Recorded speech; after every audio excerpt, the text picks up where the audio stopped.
यथार्थ लर्निंग के online platform पे आपका स्वागत है। इस समय चुनाव का माहौल भी है और चुनाव तो वैसे 19 अप्रैल से ही प्रारंभ है। ये देख लीजिए, इस पे चर्चा किया जाएगा। पहले 7 चरण में चुनाव है और काफ़ी पुराना हो चुका है, फिर भी बताना जरूरी है हमको लगा। चुनाव आयुक्त आपको पता ही है, राजीव कुमार। और मतगणना जो है, इसकी गिनती है 4 जून को। 7 चरण में बहुत लंबा चुनाव का डेट खींचा गया है।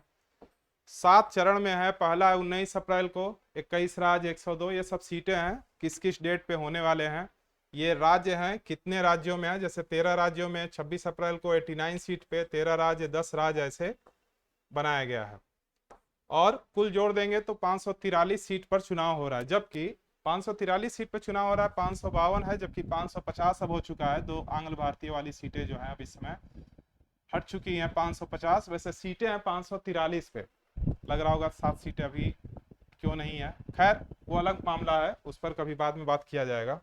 पहली चीज कि हर व्यक्ति को क्या करना चाहिए, किसी भी व्यक्ति को, कि पहले तो हमें क्या करना होगा कि हर व्यक्ति को जिस डेट पे पड़ता है पोलिंग बूथ पे जाए और अपना वोट जरूर दे।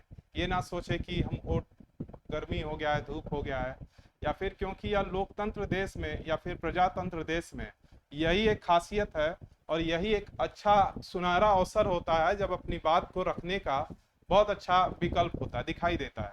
और ये किसी को छोड़ना नहीं चाहिए, चाहे आप किसी भी दल के प्रति आप अपनी चीजों को रखें, लेकिन आपको वोट जरूर देना चाहिए।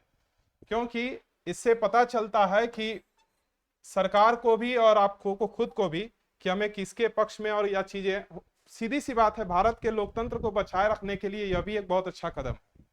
खैर, यहां देखिए, भारत में किस, मान लीजिए हम लोगों से पूछा जाए कि किसको क्या किया जाए, तो हम लोग पार्टी तो तय करेंगे नहीं कि किस पार्टी को देना है, लेकिन भारत में किसी भी व्यक्ति को कुछ मानक रखना चाहिए कि किस मानक पे हमें पोलिंग बूथ पे जा रहे हैं तो हमें किस मानक पर किसी पार्टी को चुनना चाहिए। राजनीतिकरण हमें नहीं करना है, लेकिन यहां एक चीजों को समझिए। मान लीजिए ये आपका क्षेत्र है, आप जिस क्षेत्र में रहते हो, जिस भी क्षेत्र में रहते हो, बनाने का प्रयास किया जाए, समझने का प्रयास किया जाए। मान लीजिए आप किसी भी क्षेत्र में रहते हो, ये कोई एक जिला है, क्योंकि ये एमपी का चुनाव है तो जिला है ये, और कोई संसदीय क्षेत्र है, सबसे बेस्ट ये है, कोई एक संसदीय क्षेत्र है और इस क्षेत्र में आप रहते हैं, तो आप क्या देखते हैं कि इस क्षेत्र में क्या विकास हुआ है। पहला तो ये देखते हैं कि इस क्षेत्र में क्या विकास हुआ है, क्या क्या जरूरतें थी वो पूरी हुई है या नहीं हुई है। पहला तो ये मानक है। दूसरा मानक यह है कि क्या हमारे इस क्षेत्र में या इस देश में जो बेरोजगारी का मामला है, शिक्षा का मामला है, कानून व्यवस्था का मामला है, या फिर उद्योग सेक्टर, तो बेरोजगारी में ही आ जाएगा कि रोजगार कितना हो रहा है, कानून व्यवस्था का क्या है, चिकित्सा के क्षेत्र में जो जो हमारी मापदंड है उस पर कितना परिणाम नीचे से नीचे तबके तक मिल पा रहा है या नहीं मिल पा रहा है। जब आप इस क्षेत्र को अपने क्षेत्र के लोगों से उसको तौलेंगे कि मेरे क्षेत्र का यह नेता है, हर जगह केवल केंद्रीय नेताओं को देखना गलत होता है, मेरी ये मानना है। वैसे भी केंद्रीय सेंट्रलाइज नेता को देखने से ज्यादा आपको अपने क्षेत्रीय नेता पर ज्यादा फोकस करना चाहिए कि मेरा लोकल का जो नेता है वो कितना हमारे हित में काम करता है, क्या वो किसी बाहरी राज्य का है या इस राज्य का है, किसी भी राज्य का, अगर नया वोट अगर किसी का भी हो तो उस क्षेत्र को पूरा कर पाने में उसका कितना समर्थ है, पहले ये देखना का प्रयास करना चाहिए। हमारे यहाँ होता क्या है, ज्यादातर चीजें हम लोग जाति, धर्म, क्षेत्र, भाषा, इन आधार पर ही मानक बना लेते हैं। पहले से ही मान लेते हैं कि अगर आप इस जाति के हैं और इस नेता, इस लीडर उस पार्टी का ही और उसी जाति से है, तो आप मान लेंगे वो काम करे या ना करे, देना तो उसी को है। या फिर किसी धर्म के हैं तो मान लेंगे कि वो काम करे या ना करे, हम उसी पार्टी के ही हैं। तो किस क्षेत्र का है, मेरे क्षेत्र का है, चाहे वो करे या ना करे, हम उसी के पार्टी के हैं। अगर ऐसा आप बेस बनाते हैं तो ये नेताओं को एक तरह से, मतलब आपके हित में ना करने के लिए उनको उत्साहित करना है। वो आपके हित में ऐसे ही काम नहीं करेंगे, वो जानते हैं कि आप किस बेस पे हमें चुने हुए हैं, बस वो उसी का फायदा उठाते हैं। अगर किसी जाति से संबंधित होंगे तो उसी जाति का बार बार जिक्र करेंगे, अगर किसी धर्म से संबंधित होंगे तो बार बार उसी चीज का चर्चा करेंगे ताकि आप खुश रहें, और या फिर किस क्षेत्र के होंगे विशेष के तो उसी पर काम करेंगे।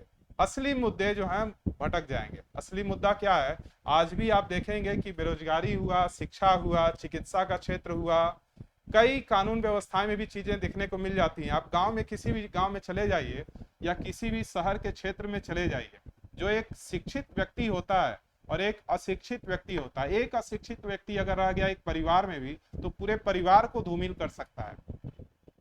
केवल एक परिवार की बात हो रही है। अगर उसी अशिक्षित व्यक्ति को एक क्षेत्र दे दिया जाए या एक राज्य दे दिया जाए तब तो और बुरा स्थिति हो सकता है। और वो एक और चीज जान लीजिए कि अगर 100 लोग पढ़े लिखे हैं और उसमें एक अनपढ़ आ गया, एक अनपढ़, लगेगा कि ये कहीं ना ये भी शिक्षित हो जाएगा। जैसे कहा जाता है ना कि तालाब में सड़ी हुई या फिर कोई भी चीज उसको पूरी तरह से बेकार कर देगा, वही हाल होता है। तो आपको अपने नेता को इस बेस पर कभी नहीं चुनना चाहिए कि किस जाति का है, धर्म का है, क्षेत्र का है या क्या है। आप अपने क्षेत्र की समस्या को पहचानिए। पहले तो ज्यादातर लोग अपने क्षेत्र की समस्या को जान ही नहीं पाते हैं कि हमारे क्षेत्र की समस्या क्या है, हमारे इस राज्य की समस्या क्या है।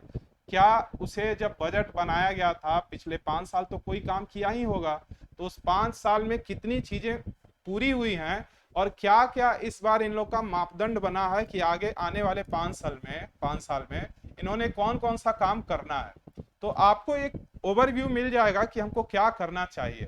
और उसके बाद क्षेत्रीय नेता, जो आपके क्षेत्र से नेता हैं, उनको जरूर ध्यान दीजिए कि अगर वो पहले से खड़े हैं तो कितना काम किए हैं, और अगर नए लीडर हैं तो क्या पहले से कहीं खड़े थे, उनका मतलब वो आपके उन मतलब वो पूरा करने योग्य आपके लग रहे हैं या नहीं लग रहे हैं, ये बेस बनाना चाहिए। और सबसे बड़ी बात है कि चुनाव में आपको जिस डेट को आपका चुनाव है, जिस क्षेत्र में है, उस क्षेत्र में, जैसे गोरखपुर हम लोग का 1 तारीख को है, तो जिस क्षेत्र में आप हैं वोट देने जरूर जाइए, धूप हो या कोई भी मौसम हो, क्योंकि यह एक प्रजातांत्रिक देश है और यही एक ऐसी व्यवस्था है। भारत में देखिए सबसे ज्यादा अगर शक्ति दिया गया है तो मंत्रिपरिषद, प्रधानमंत्री को ही इनडायरेक्ट रूप में उन्हीं को मिला है।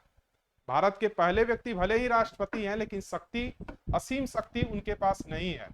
तो उनको शक्ति क्यों मिला है? क्योंकि भारत एक लोकतांत्रिक देश है। सबसे ज्यादा अगर शक्ति किसी के हाथ में है तो पब्लिक है, जनता है। इसीलिए, और वो कैसे है, जनता इस वजह से है कि हम वो चुनाव में अपना वोट देंगे और अपने नेता को चुनेंगे जिससे हमारी जो मांग है वो पूरा करने की उम्मीद नहीं रख सकते हैं।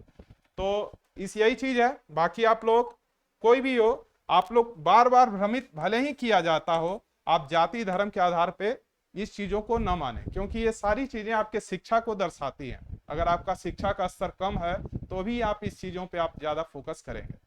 ठीक है, वोट जरूर दीजिए और